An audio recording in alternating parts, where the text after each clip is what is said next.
Now on Brooklyn News Live, we are standing by for the hearings out of Provo, Utah in the case of the Charlie Kirk assassination to get back underway, set to get underway at any moment now. We'll take you there live when they do.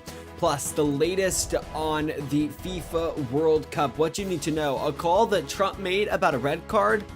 Now this player is allowed to play again. How much did that Trump phone call play into all of this? And the breaking news we're following right now, taking a look earlier in Havana, Cuba, a complete blackout as the grid could just simply not handle the demand. Brooklyn News Live starts right now.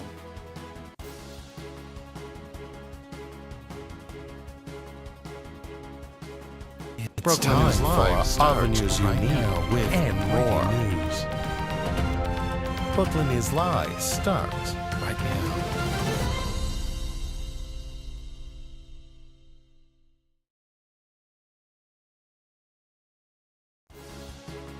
And thank you for joining us. We're starting this hour with several developing stories, including this breaking story out of Provo, Utah, where right now we are standing by for a lunch recess to wrap up underway in the case with accused Charlie Kirk assassin Tyler Robinson. All this morning, we were on the air with some pre-trial hearings. They are now set to get back underway. The hearings are probable cause on where the judge has to decide whether to continue this case and whether the prosecution has enough evidence to take this case to trial. Before we left, we were watching a former Utah Valley University police officer be cross-examined, so we will bring you back into the courtroom when that hearing resumes. So again, that case there that we are watching right now. We do want to take you to this other story. This story, not too much breaking news, but this is a live look right now, 2:03 p.m. the time now. They're in Dallas. This is where yet another game is set to begin. A FIFA World Cup game is set to begin, as the FIFA World Cup has been thrust into major controversy after a red card against U.S. striker Folarin Balogun, which was suspended following what FIFA has confirmed was a direct intervention from President Donald Trump. Now, Balogun, who plays for the United States men's national team, was shown a straight red card against Bosnia and Herzegovina for what officials called a serious foul play. So President Trump, apparently he called the FIFA head and said, called for essentially a review of this, saying he disagreed with the red card of that player. Well, now that red card has been reviewed and reversed, and the player, which was essentially going to be a one-game suspension, has now been allowed to play again. The hearing is going on right now in the Charlie Kirk case. There is continuing right now. Let's take you live there and begin listening in. Also, we talked about the holster that was found. Are you aware if there were any other guns confiscated on the scene that day? I'm not. You don't know one way or the other? I don't know. All right, and I want to go through with you your timeline. You mentioned that you started at the Hall of Flags, right? And then you came down. It took you a minute to kind of navigate the stairs with the crowd and the chaos and everything. And then you were in the grassy area of the courtyard for a bit. Is that right? Yeah, so about 30 seconds to get down the stairs, and then I went right down to where the tent was. And that's where you found the holster? No, the holster was up higher. So I went down by the tent, so it's lower level. So as I came down towards where Charlie Kirk was shot, I went down towards the tent to see what was going on down there, because I didn't know exactly what. I heard the gunshot, didn't know exactly what was going on. I'm sorry, I missed that you went down to the tent. So let me ask you about that. So what did you do when you got down to the tent? When I got down to the tent, Charlie was gone. They put him in an SUV and left.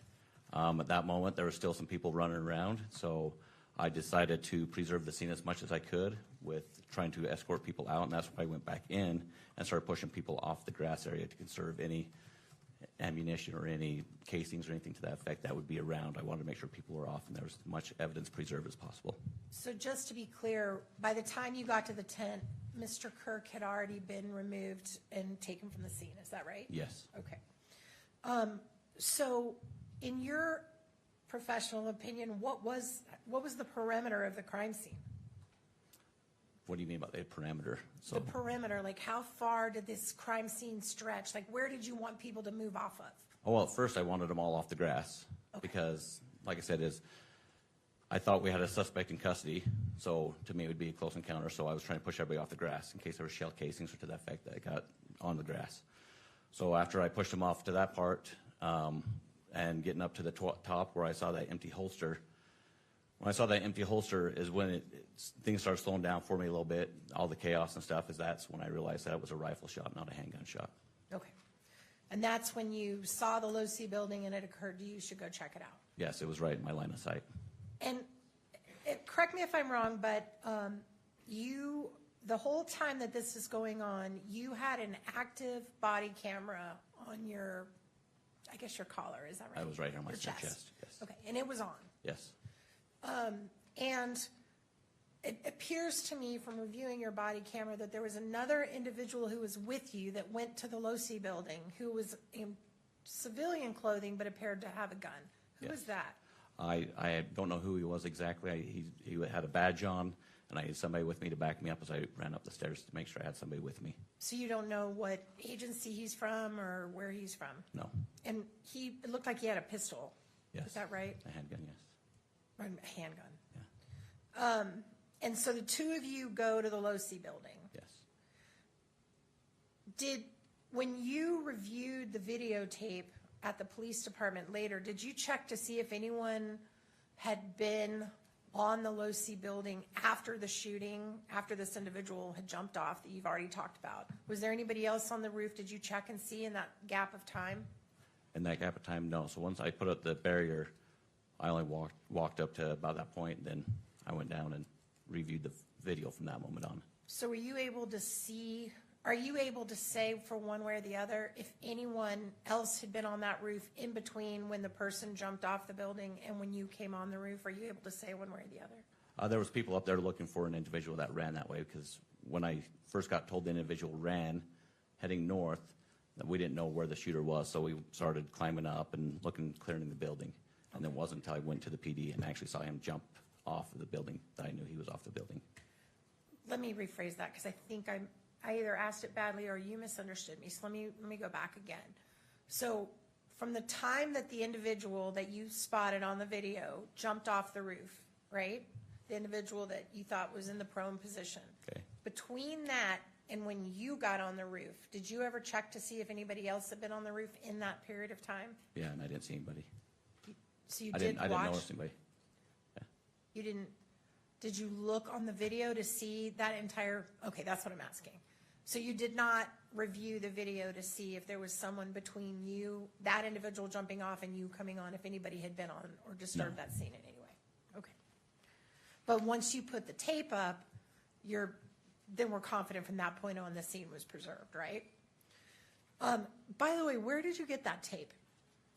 Officers responded on the scene that he was down on the bottom and threw it up to me, so. Okay.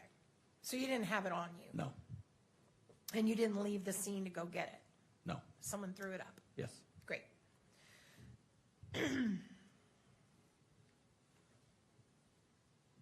All right. While you were on the roof, did you encounter any spent casings?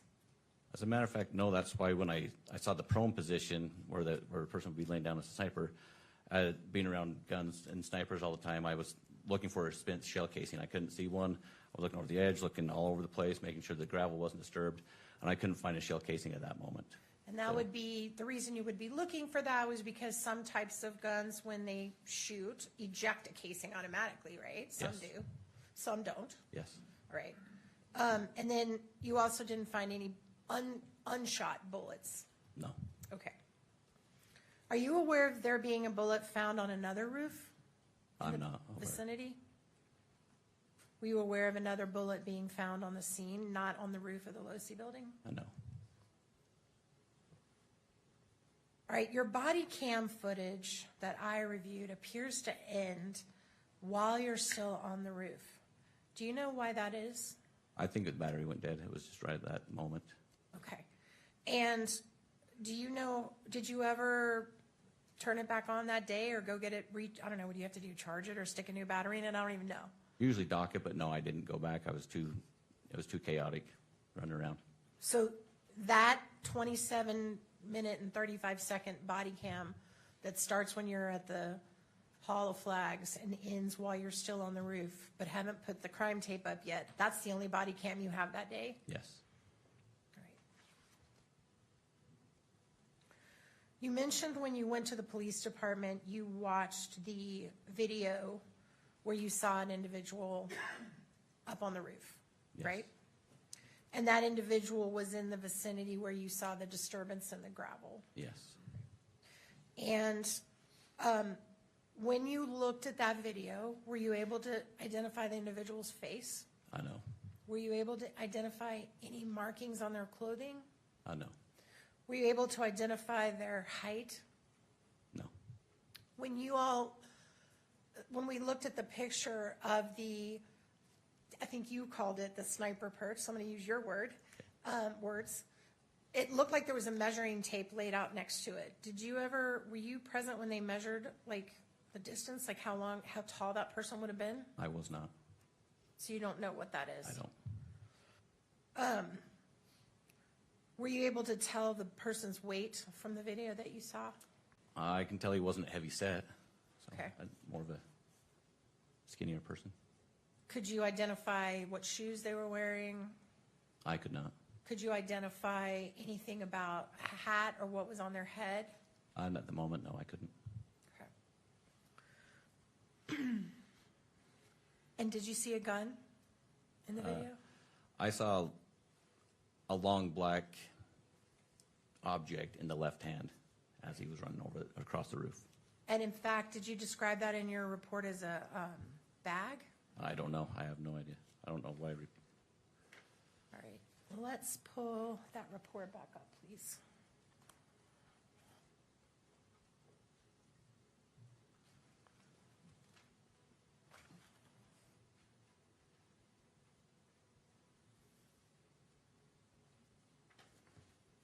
Oh, never mind. I don't think you mentioned what you saw.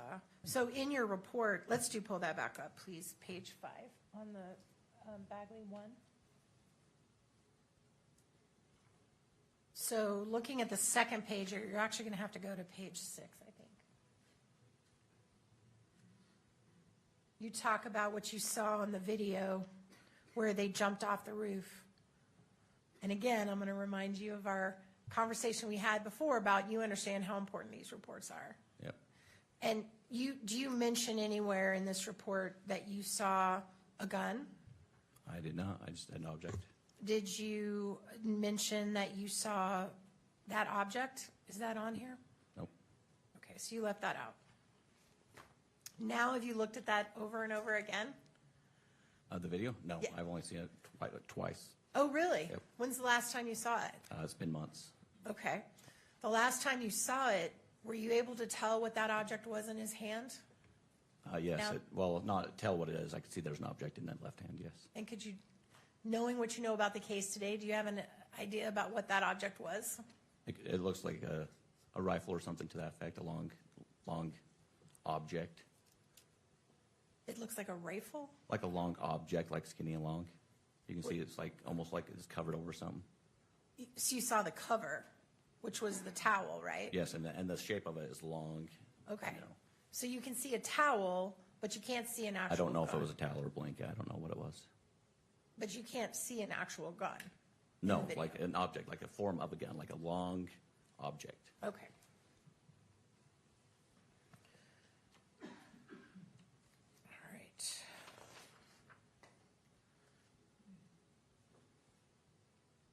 At the end of that day, what time did you leave the campus?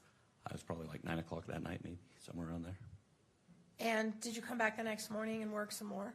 I came back the next morning, yes. And you worked all day the next day? On and off. When you left at 9 p.m., did you or anyone else know who the shooter was on that day? No, not that I know of. And when you came back the next morning and worked that afternoon, all that day? Did you or anybody on that campus know who the shooter was? Not that I know of. Okay.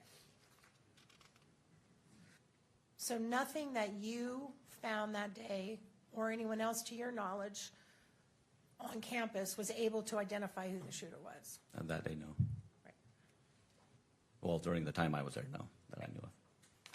I also want to talk to you about that giant picture that was showed to you. Do you know, Exhibit 35, I think. yes, it's Exhibit 35.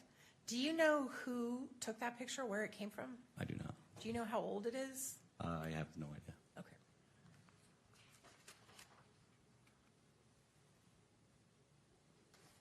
And the pictures you were shown, Exhibits 1, 2, and 3, that you got up and kind of talked about and showed all the buildings and everything, do you have any knowledge about where those pictures came from? Or I who guess took they them? were drone footage, just taken from a drone. Do you know who was operating the drone? Like Sergeant Cam Nielsen from Provo Police Department. Provo Police Department. Had you seen those pictures before today? Before today, yes. When did you see them? A couple weeks ago. And that was just in preparation for testifying? Yes. Prior to that, had you ever seen those pictures?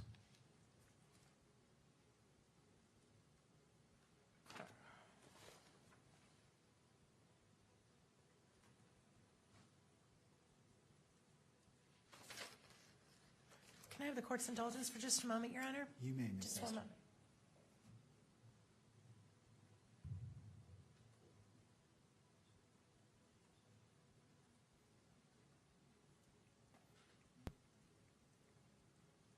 Alrighty, you are continuing to watch preliminary hearing, a set of 5 preliminary hearings. These are expected to go until around 6 o'clock tonight Central Time, and then they will continue into Tuesday through Friday. Friday's edition is going to end in the afternoon, so we will continue monitoring the assassination attempt hearing. Again, Tyler Robinson, the accused suspect here, the the defense is now cross-examining a former Utah Valley University police officer that was called to the stand by the prosecution. So we're now watching that part of all of this live. We're going to sneak in a quick break right here on Brooklyn News Live. When we come back, we've got more of this hearing. Not only that, we're going to talk about the blackout over in Cuba. When we come back, you're watching Brooklyn News Live.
Alrighty, that preliminary hearing is continuing over in Provo, Utah. We will continue monitoring it. We do want to kind of dive into another breaking story that we have been following this hour and are continuing to follow. This is a breaking story out of Cuba. An island-wide blackout reported after a major grid failure. So we are following that right now. This is, again, just coming into us that we are following right now. This is, again, a live look from earlier today at Havana, Utah. excuse me, Havana, Cuba. They are now dealing with a major power crisis after a widespread blackout left much of the island well without electricity. Officials say the outage began after a failure in the national power grid, triggering scathing shutdowns across multiple provinces, including Havana. Residents reported sudden loss of lights, air conditioning, cell service, with traffic signals going dark in several major cities. State energy authorities say crews are working to restore the power, but there is no clear timeline. Now, this is just the latest of a series of blackouts that Cuba has been faced with. They are now saying again, this is amid ongoing strains on Cuba's electrical system, which has been facing aging infrastructure and fuel shortages in recent years. So much of the island at this point in time, as night falls, remains in darkness, with authorities urging residents to conserve battery power and avoid unnecessary travel. So again, just one of those few breaking news stories that we are following right now. We want to take you, though, right back into the courtroom out of Provo, Utah. A live look there. Let's turn the audio back up and begin listening back in. Would you please state your full name and spell your last? David Hull, Hull. And are you employed? I am, yes. Who are you employed by? I'm employed by the Department of Public Safety. And how long have you worked for the Department of Public Safety? I'm in my 12th year. Are you a peace officer? I am, yes. Are you post-certified? I am, yes. When did you receive your certification? 2015. And since that time, has your certification remained intact? In other words, has it lapsed or been taken away or anything like that? No, it's been continuous. I think you said you're in your 12th year. Did you already say that? Your 12th year with the DPS. Have you worked for any other law enforcement agency besides the DPS? No, just the state of Utah. What is your current assignment with the Department of Public Safety? Currently positioned as an investigative sergeant at Peace Officer Standards and Training. Was that your assignment in September of 2025? No, it was not. What was your assignment then? I was under the State Bureau of Investigations, Major Crimes Division, as an investigator. Okay. Is SBI an acronym or an acronym that's commonly used to describe the State Bureau of Investigation? It is, yes. I can refer to it as the SBI, and we're all on the same page, right? Yep. Okay. How long were you with the SBI? A little over 7 years. And what exactly did you do? What was your assignment with the SBI?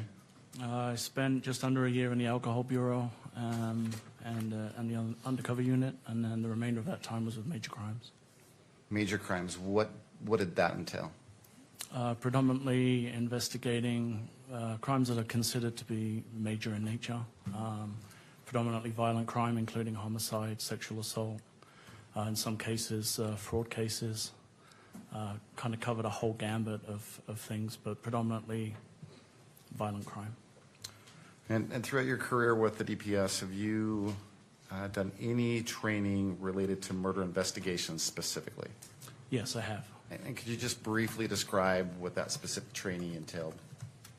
I've done internal and external courses around lead homicide investigation, officer-involved critical incidents, child deaths and unexplained deaths in children, aquatic homicide, and then just continuing investigations related to homicide itself.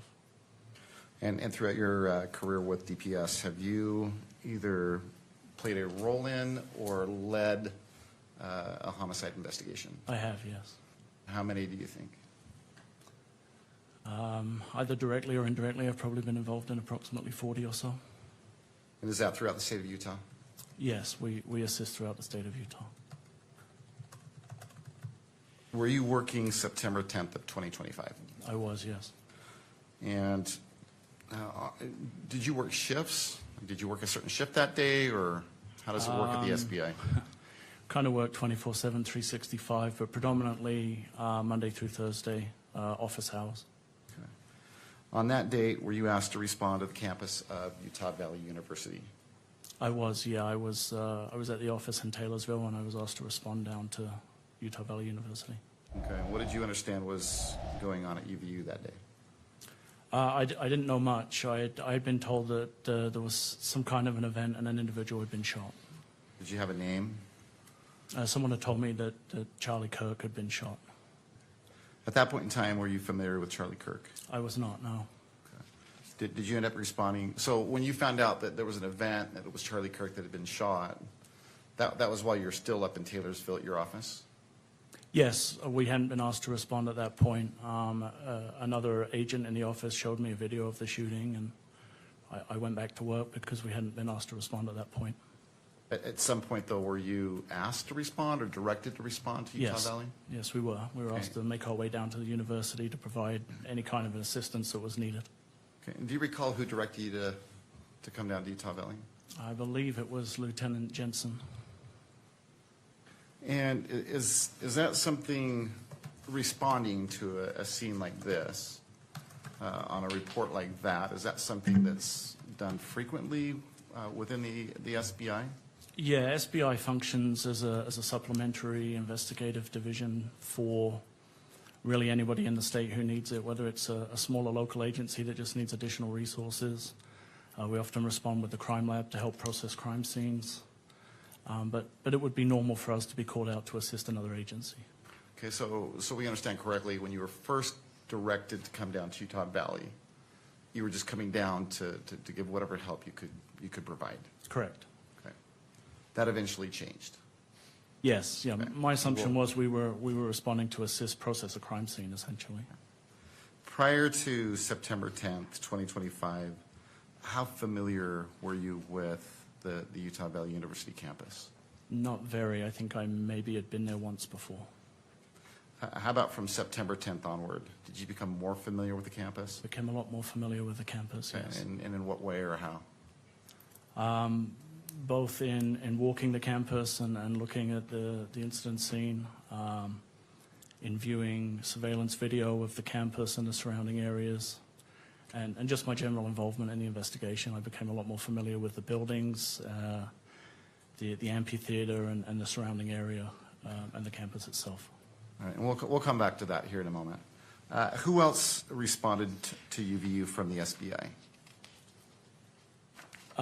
Originally, I thought it was just myself and a couple of others. I remember Sergeant Falmina, Sergeant Bricker, Sergeant L. Schultz, Sergeant Clark, Agent Brian Davis, and a number of other agents were arriving or were on scene when I arrived there.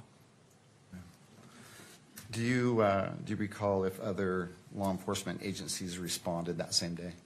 Yes, there was a large law enforcement presence.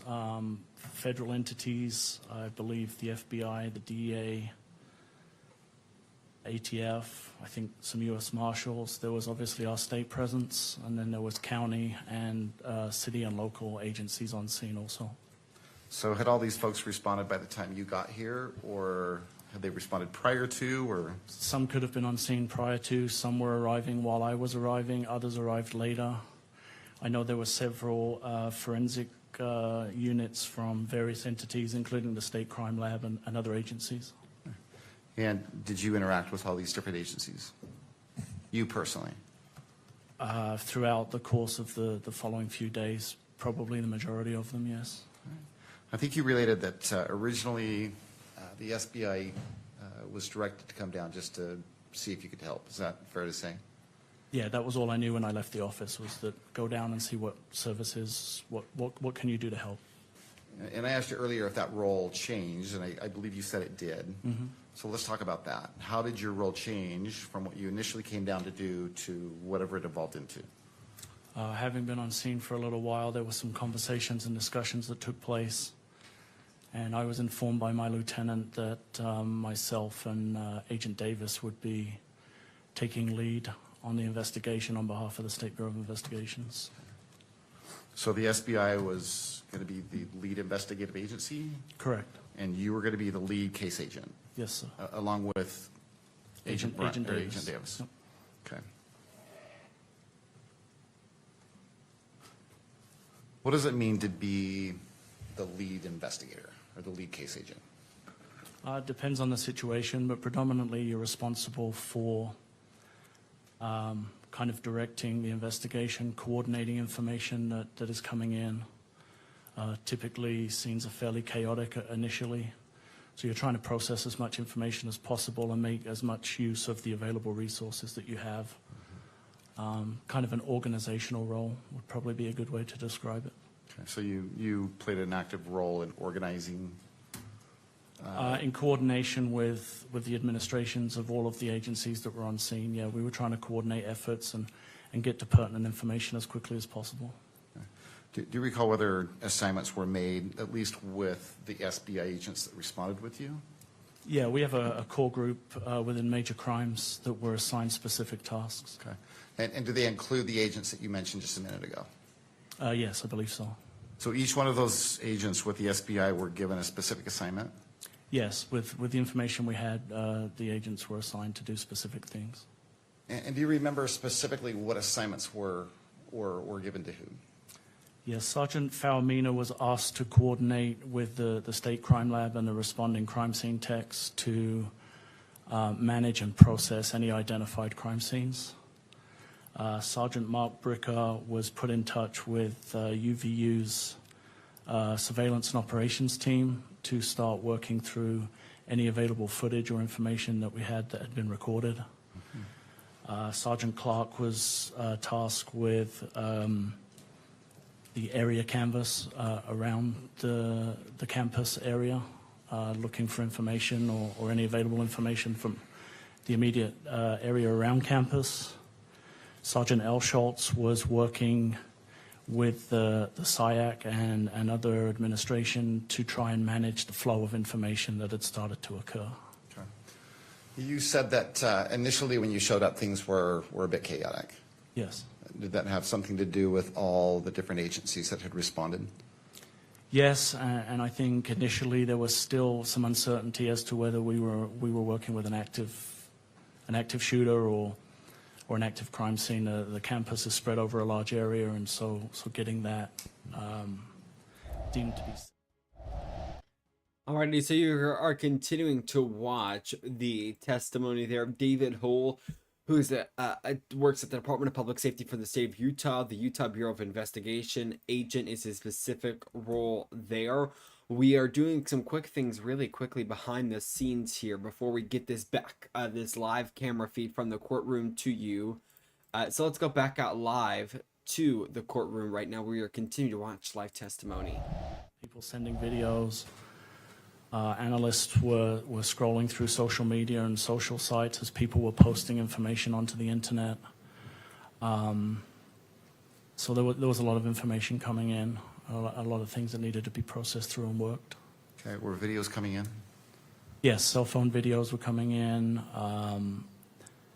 If you imagine there's 3,000 people at an event and everybody has a cell phone, there was a lot of information that people were willing to share with us. Right.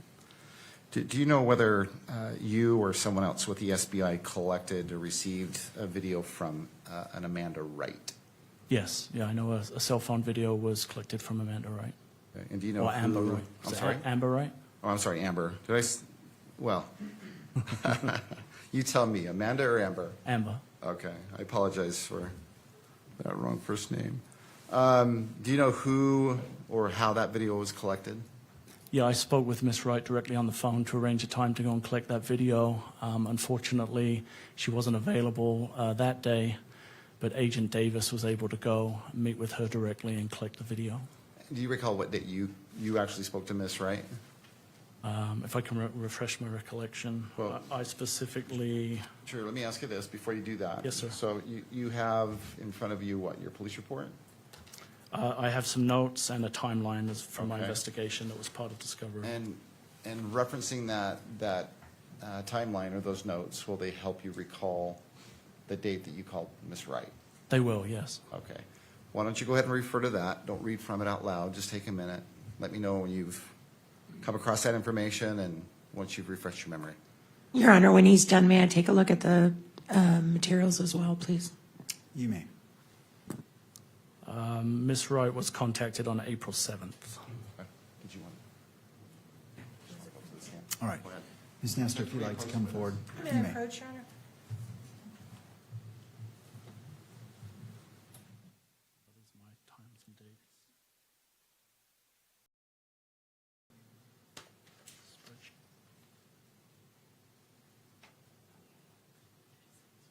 Yep.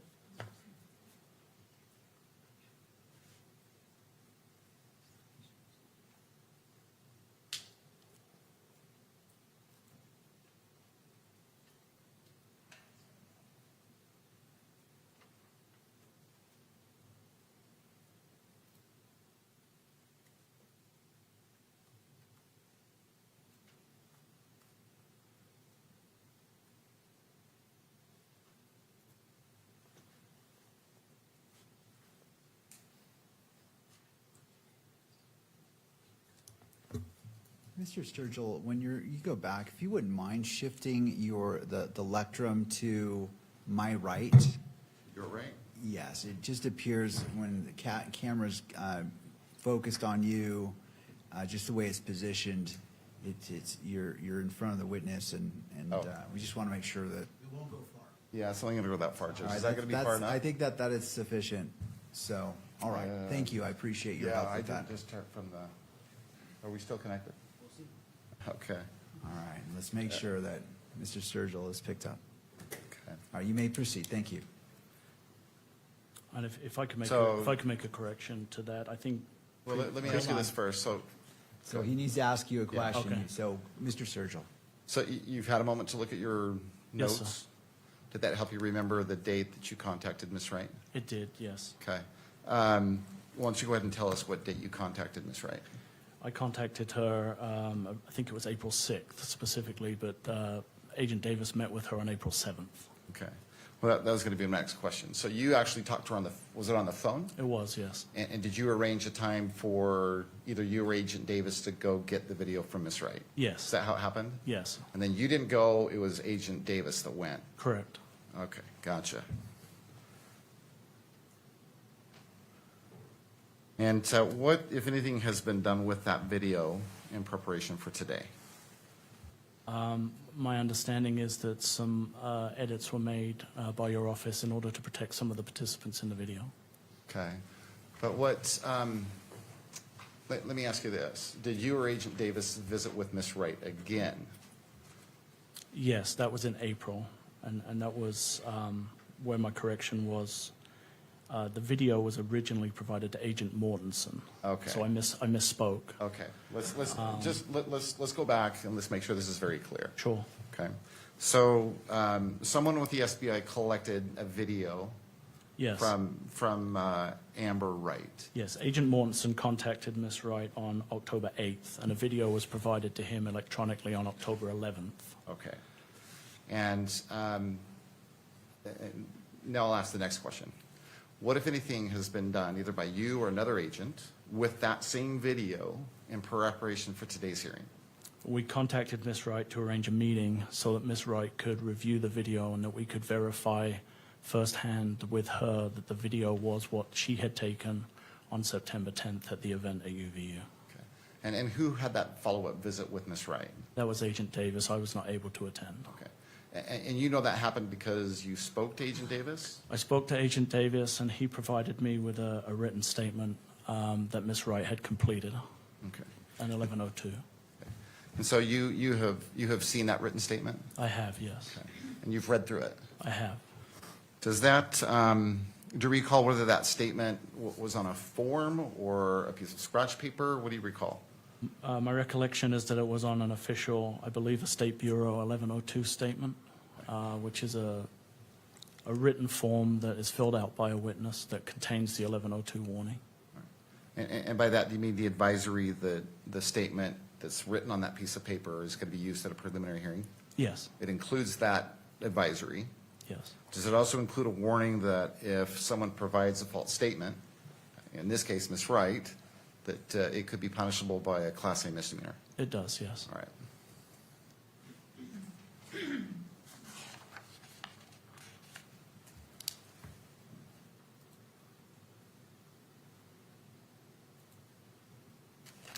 And what do you recall is the essence of that written statement from Ms. Wright? I mean, what does it basically say? Object, Your Honor. At this point, we want to assert our standing objection to the constitutionality of allowing in Ms. Wright's statement when she is not here present in court to be cross-examined. We did include those constitutional arguments in our standing objection. Also, this does fall under the type of document that should be safeguarded under Rule 4-202.02, Parent 8, Parent F as in Frank, and or should be classified as protected under subsection 5O as in orange, because the disclosure could jeopardize the life, safety, or property of the witness. It's also technically of victims. I mean, if she's present under the current theory and the information, she's technically could be classified as a victim of the event. So it also should be protected under that. So we would object to it being read in public. It would not be admissible at trial in the current format that it is due to its hearsay nature. We do think it would negatively impact our client's right to a fair trial. And furthermore, I believe the witness herself has requested that, particularly because the video contains images of minor children, which I know the state has made an effort to redact, but nevertheless, the reference to the minors, I think, would still fall under the protection. And so for all those reasons, we would object to that coming out in public and being discussed in the public forum and being published in any way. And we object to it coming in. All right, and so if you wouldn't mind just restating the rule that you're relying upon, so I can fully look at your objection. It's the UCJA, the Utah, Code of Judicial Administration. I just blanked. The Utah Code of Judicial Administration for Rule 4-202.02, parenthetical 8, parenthetical F as in Frank, and or parenthetical 5 and parenthetical capital O. All right, thank you. I'm just Yes, sir. getting there. I want to review this before I hear from Mr. Sturgill.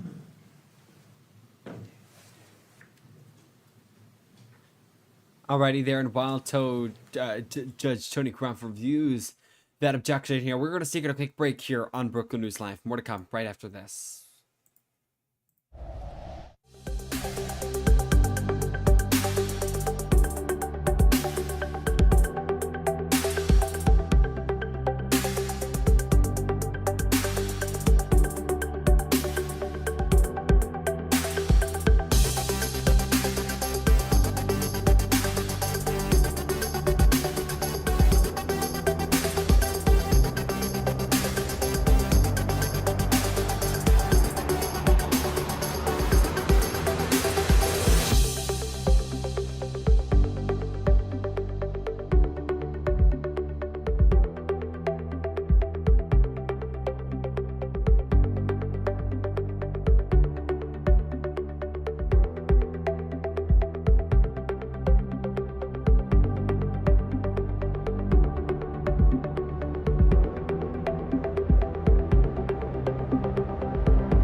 Alrighty, welcome back here on the Brookland News Live, a live look on this Monday, July 6, 2026 at Capitol Hill this hour. As we are continuing to follow several developing headlines. We are monitoring, of course, the blackouts out of Cuba. Of course, just a string of blackouts that have occurred many, many times before.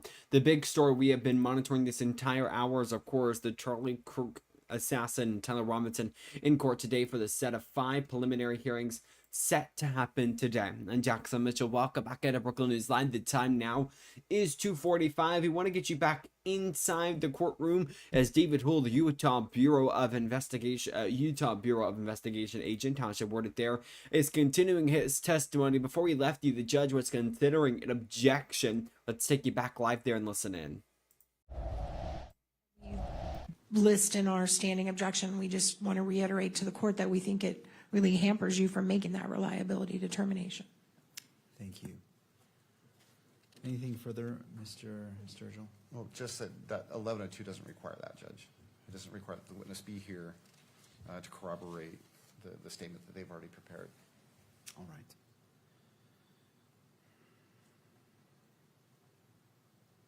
All right, I've had a chance to review State's Exhibit 6.1,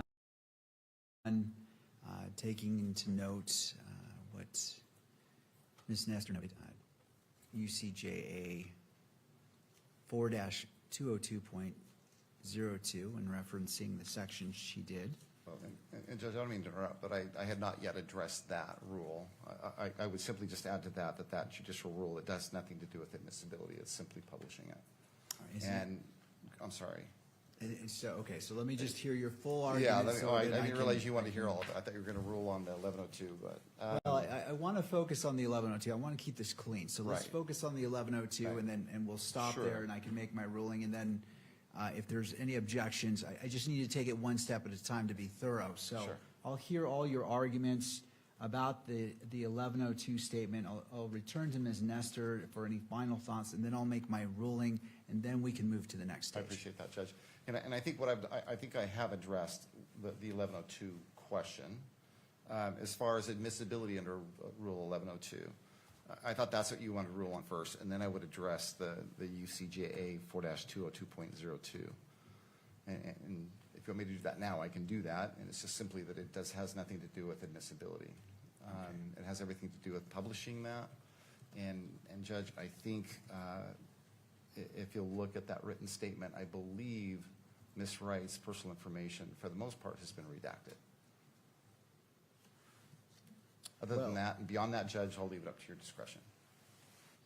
Well, as it relates to, well, let me take it one at a time. Let's start with the last statement. What I have in front of me, Plaintiff's Exhibit 6.1, has her full information in here: address, phone number, social security number. Okay, Judge, I apologize for that. I thought we'd provided a redacted version of that. Yeah.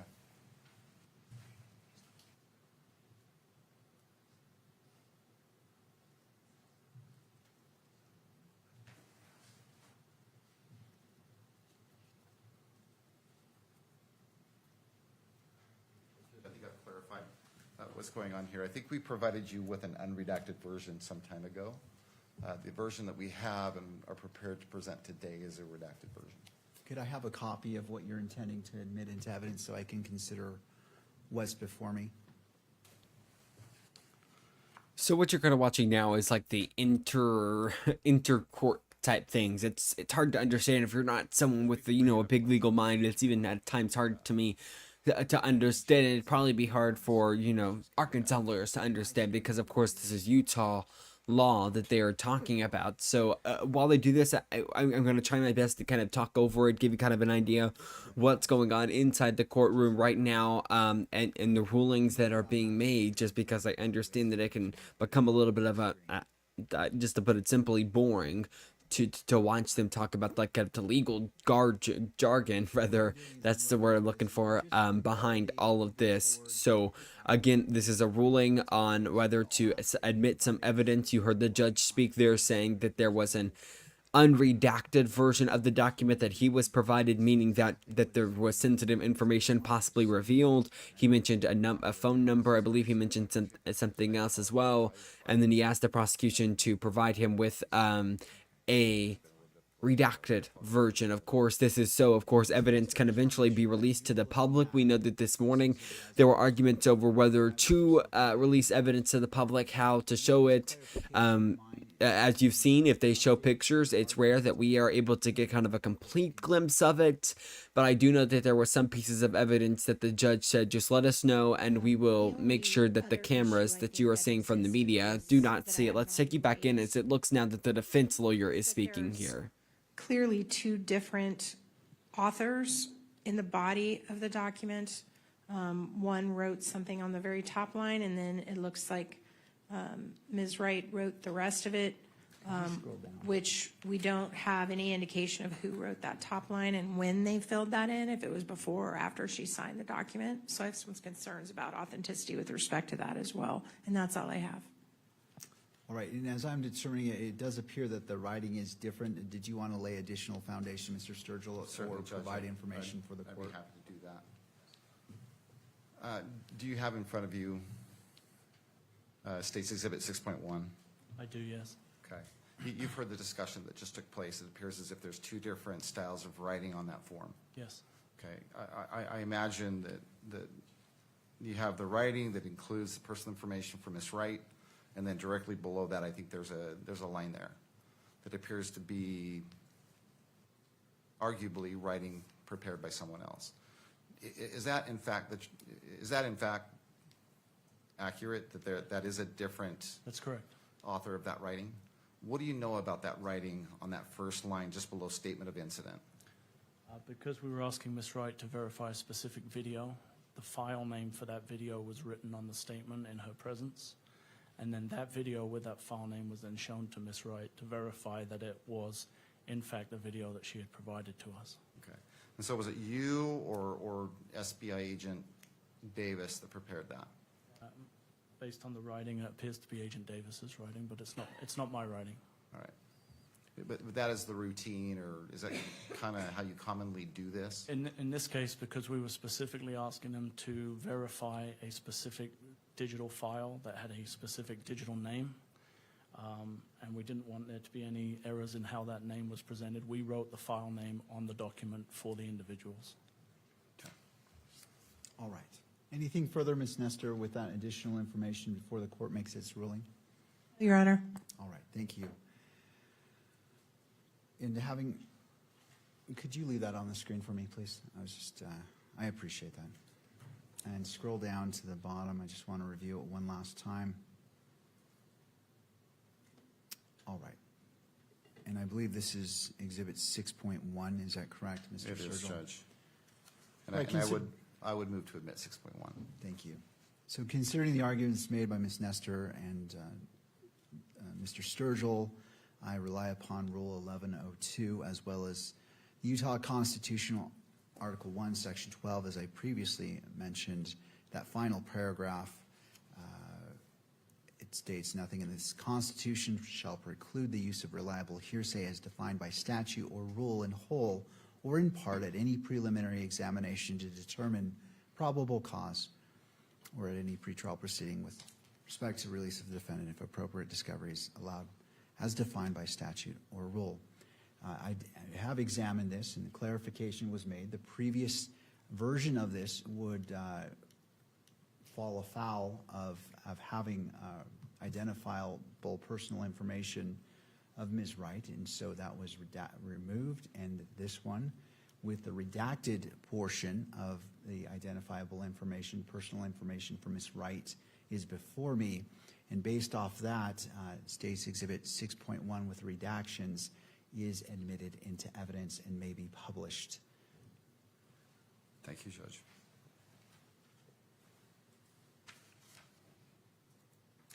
Agent Hold, that statement that was prepared by Ms. Wright, what does it state with regards to the video that you showed her that day, or I guess Agent Davis showed her that day? It states that she's confirmed that she did review the video and that it was a true reflection of the video that she took on September 10th, 2025. And did she identify who's in that video in her statement? Herself and her 2 young children. If we could just have a clarification on the court's ruling. So I understand the court overruled and published, and I accept the ruling, but I thought under the court's previous order that the media was not going to film exhibits. And they are filming the ones that are on that screen. So I guess I just need to clarify that, Your Honor. I'm sorry. No, and I appreciate the clarification. It's important. What my ruling when we came back from break was if you're objecting specifically to the exhibit and then to the exhibit being published in the courtroom and then the exhibit being published which can be captured by media, if that's not specifically addressed, I am going to allow it. So I didn't hear a specific objection to that. So I appreciate you bringing that up, but that's how I'm looking at every single objection, just for clarity of the record. Thank you, Your Honor. So just to make sure I correct the record, we are objecting to the publication of this under the UCGAA rules for the reasons I said, but I respect that you've ruled on that. And in the future, I guess we'll just make particularly clear we're objecting to publication because I do think anything that's getting on that screen is getting filmed. Okay. So thank you, Your Honor. Thank you, Ms. Nestor. And Mr. Sturgill, did you want to respond? I mean, it's the genie's a little bit out of the bottle on this particular issue, but any record you wish to make. Judge, we're simply going to seek to admit each one of these exhibits, and then we're going to leave it up to Your Honor's discretion whether to publish them beyond well, to what extent you want to publish them. All right, well, I would prefer argument on this issue from both sides. I don't, this is the burden of the state, so I don't want to exceed my lane by just assuming. So I'll leave it to you to make the argument what you're requesting.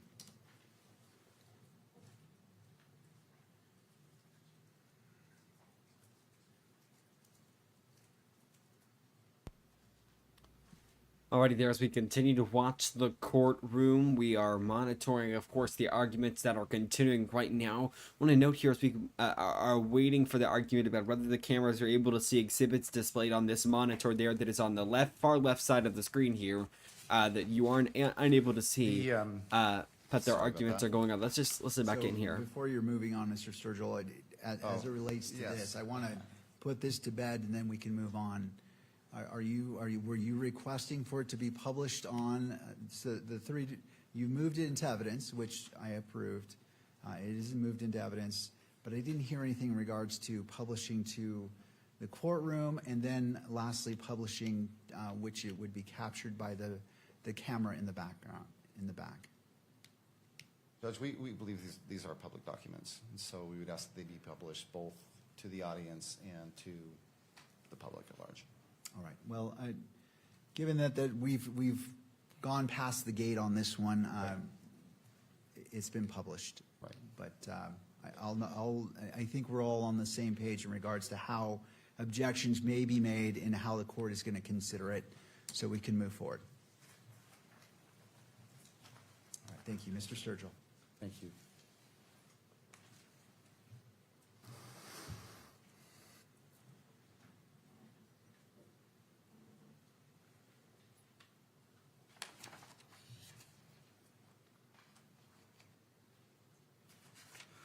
Have you personally watched Miss Wright's video? I have, yes. Right. And what is depicted in that video? It's a view of Miss Wright's position in the crowd at the event on September 10th. Okay. And absent the written statement from Miss Wright, can you at least recognize the location that's displayed or depicted in this particular video? Yes, it's the amphitheater at the Utah Valley. Alrighty there, so we're going to kind of interrupt here because we want to go right now to our live feed out of Brooklyn as we are wrapping up our coverage this hour right now in Brooklyn. They are a live look at the yard camera there down School Street. Traffic doesn't look too bad at all this hour. Can't quite see the McDonald's drive-thru, so can't quite judge how things at the McDonald's drive-thru look right now. I do want to get you to your forecast really quickly here as we are low on time. Tonight, though, some scattered thunderstorms still in the forecast here. We don't quite know. Are they going to hit Brooklyn or are they not? We know, of course, last night there were some thunderstorms in Brooklyn. So tonight, low of 70. Cooler temperatures are going to continue. Thank goodness those hot temperatures last week were not in at all. Tuesday, scattered thunderstorms continue. High of 90. Low of 72. And by Wednesday, clouds in the sky, mostly sunny though, high of 90, low of 74. So we are watching for all of that. Live look back in Brooklyn at that RDOT camera. Want to note here, I simply can't be on the air every single hour of the day at every single chance that I get. I hate that I can. So if you are wanting to continue to watch the remainder of today's events in the Charlie Kirk assassination trial, you can scan that QR code on your screen. It's going to take you to a clean feed, the same feed that we use for you. So it's a clean feed. There's no graphics. There's no nothing. It's a clean feed that you can watch court proceedings live. So scan that QR code. We'll leave it on the screen here for a few more seconds. And just a reminder that we'll be back here at 10 a.m. tomorrow morning with our continued coverage for yet another Brooklyn News special report, as we'll be watching day 2 of the hearings in the 5-day preliminary hearing, set of preliminary hearings as I've been calling it here, and where the prosecution is now being forced to present enough evidence that the judge believes that they will have enough to take this into a trial. Again, scan that QR code to continue watching the trial. In the meantime, though, we will be back here tomorrow. It's going to say 2 p.m. here, but we will be back here tomorrow at 1 p.m. So just remember that, you guys. 1 p.m. tomorrow, we'll be with you here to bring you everything you need to know. So please, again, join us then. We'll be live right here, ready to go, 1 p.m. That is when they're expected to have, of course, their lunch break if you are watching the courtroom. So we'll be here with the full show for you, full news. It won't just be the live courtroom feed. We'll be with you with all of it. Again, that is coming tomorrow at 1 p.m. Brooklyn News Live. And then 10 a.m. is when we'll have our morning coverage of the hearings with the Charlie Kirk assassination suspect. Thank you for joining us. Please remember, you can follow our social media pages there on the bottom of your screen, which they are not on the bottom of your screen for some reason. I'm not quite sure. One moment, I'll check here for you. Here we go, 1 second. Let's click the button. Lower thirds are back. Okay. So follow us there on the social media pages on the bottom of your screen. Remember, you can visit brooklynnews.com for all the news you need and more. Have a great day, you guys.